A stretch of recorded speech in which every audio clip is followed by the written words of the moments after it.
అమరా ప్రసాద్ భారత రాజ్యాంగ నిర్మాత మీద అనుచిత వ్యాఖ్యలు చేస్తూ రాయాలనుకుంటే రాస్తున్న పుస్తకంపై పూర్తిగా నిషేధించాలని స్టీల్ ప్లాంట్ జంక్షన్లో 4 రోడ్ల కూడల్లో మేము అమరా ప్రసాద్ని హెచ్చరిస్తున్నాం. రే కొడక, పందికేమి తెలుసురా పన్నీరు విలువ, గాడిదకేమి తెలుసురా గంధం విలువ, మరి మహనీయుడు బాబాసాహెబ్ అంబేద్కర్, ప్రపంచ మేధావి అంబేద్కర్ విలువ నీకేం తెలుసురా?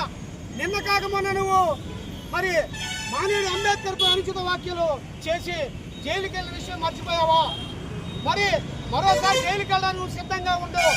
నువ్వు జైలుకి వెళ్ళినా సరే బెయిల్ మీద వచ్చావంటే మహనీయుడు బాబాసాహెబ్ రాసినటువంటి రాజ్యాంగ నిబంధన ప్రకారంగా నువ్వు ఈరోజు మళ్ళీ బయట తిరుగుతున్నావు.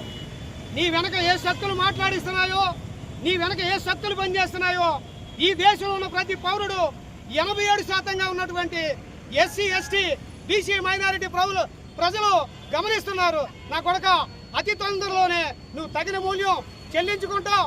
నీ పుస్తకాన్ని ఇమీడియట్గా ఆపకపోతే ఈ భారతదేశంలో ఉన్నటువంటి 87 ఉత్పాదక వర్గాలుగా ఉన్నటువంటి ప్రజలు ఖచ్చితంగా నిన్ను క్షమించరు, మరోసారి జైలుకి పంపిస్తారని ఇక్కడి నుంచి మేము హెచ్చరిస్తున్నాం.